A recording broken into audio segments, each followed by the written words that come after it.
I'm going to explain how to fix suspensions that are copyright related for Google Ads and Google Merchant Center accounts. And my name is John from StubGroup. We are a Google Premier partner, and we've helped thousands of advertisers fix Google suspensions and comply with Google policies. And I'm going to pull from all that experience dealing with all types of suspensions, including copyright issues, to explain today how to handle this type of problem. So if you are experiencing this issue, there's probably one of two things that Google thinks is going on. First thing could be that Google thinks that you are distributing copyrighted information.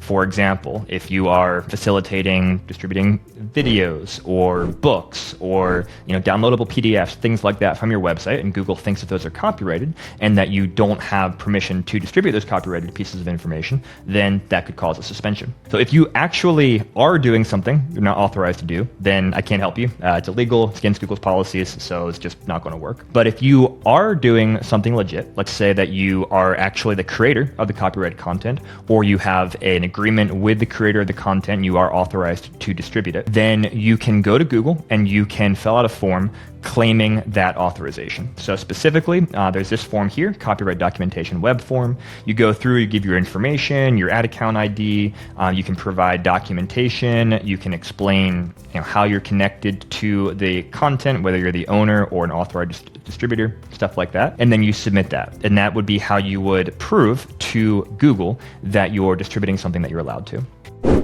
Now, there's another thing that could be going on, which is not so much about the content you're distributing as the actual content on your website. So Google could also believe that you have copyrighted content on your website.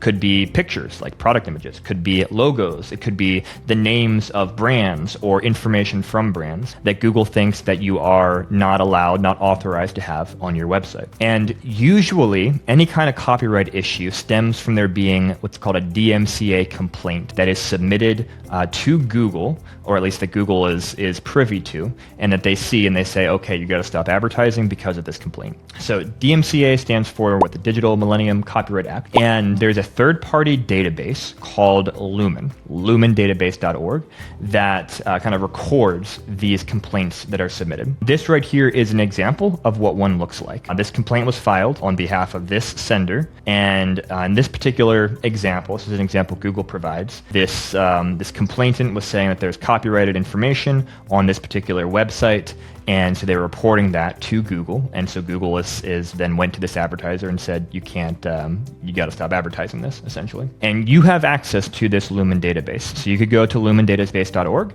and you can search for a brand name, a website, things like that, and you can see if there are any copyright complaints against your domain in particular. And so this is a really handy thing to check out. And for example, there could be multiple complaints about you. This happens often. If there is one complaint, we'll often see many because maybe you have the same information across multiple product pages, things like that. So definitely check out the Lumen database to see if there's anything that's been reported about your domain. Now, what are some of the top reasons for getting flagged? Well, the first one would be actual violations. If you actually have content that is copyrighted and that you are not allowed to use, then that's a problem. And really the only way around it is you need to remove the content you're not authorized to use and then appeal things with Google after that content has been removed. A second issue is more on the malicious side of things, where let's say competitors might maliciously report you because they're trying to create problems for you. And unfortunately, we see this happen from time to time, where a competitor files a complaint, says you're doing something you're not authorized to do, even though you are authorized. And Google, takes these complaints very seriously. And generally, when they receive the complaint, right away, they'll suspend things. And then you have to go and prove why you're not creating problems. And it takes time, it's frustrating, and unfortunately, that's the case. It's the reality of things these days. And there's not really a way to proactively prevent that other than filling out that copyright form where you prove to Google that any particular content you're distributing is actually owned by you.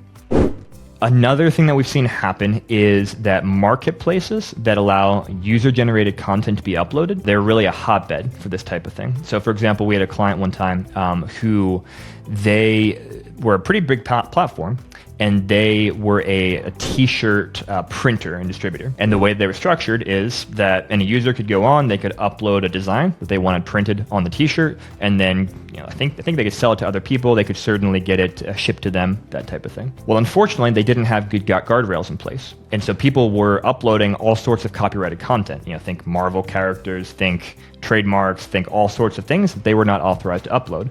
But because this content was then getting onto this client's domain, their website, from Google's perspective, there's copyrighted content on that website. And even though the client didn't want it to be there and they didn't put it there themselves, they're still responsible for it as the owners of the marketplace. And so in their case, they had to really tighten their restrictions on what people were allowed to upload to the platform to make sure that copyrighted material was not being uploaded. A fourth reason that we see that can sometimes cause these DMCA complaints is just really aggressive brands who aren't fully on top of who their authorized distributors are. So for example, there's lots of big brands out there who have many, many different agreements with people, with businesses, but maybe somebody in the compliance team doesn't have the full list of who's allowed to be using their brand, or they're using even automated submission tools. So you might see an authorized distributor get a flag from the brand owner, even though there is a relationship. And that's just because maybe somebody, again, the compliance team doesn't know, the left hand doesn't know what the right hand is doing, type of thing. So those are the most four common reasons that we see for these copyright complaints and suspensions. So what do you do? Well, here's a couple of things. First of all, again, if you actually have copyrighted content that you're not authorized to have, you have to remove it. There's really no other way around it. You got to get rid of it. And after you get rid of it, then you can appeal with Google and try and hopefully get some grace and get your account back. If you are authorized to be using the copyrighted content, or if you disagree that there actually was copyrighted content, then you can file a counter complaint. So a counter complaint or a counter notice form is where through Google you provide information, again, about your business, about the situation, contact information, etc. And then you have a couple options. So you can say, hey, I own the content, so obviously you're authorized to use it. You can say you're not the owner, but you're authorized to use it. You can say that the person complaining doesn't have the right to submit this request. Maybe you see something that's malicious, or someone not the actual copyright owner, someone separate from that is submitting the complaint. You could say that the way I use the content is fair use or covered by an exception or limitation.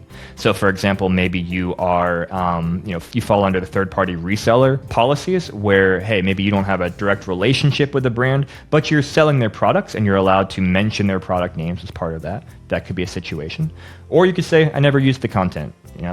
People get mistakenly flagged and reported all the time, or other. So those are the options. And you got to take this form very seriously. Like, this is a legal thing that's going on here. Now, I'm not a lawyer. I'm not giving you legal advice, but you are making statements here which could make you liable in court of law. So be 100% accurate.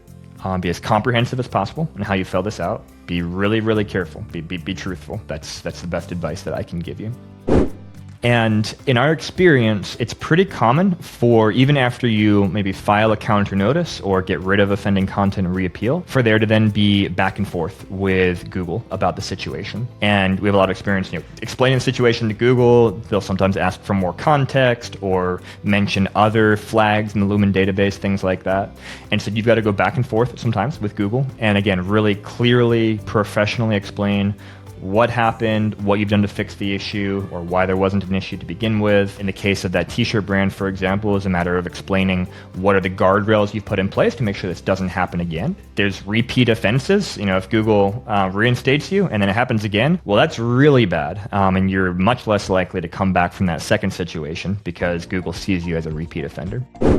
So copyright suspensions, very serious. It is certainly possible to fix them. We fixed many on behalf of our clients, but you got to take them seriously. You got to go step by step through the process, fill out the right forms, say the right things to Google, make the right changes on your website. And if you want help or guidance going through this, we'd love to help. You can reach out through StubGroup.com and let's chat.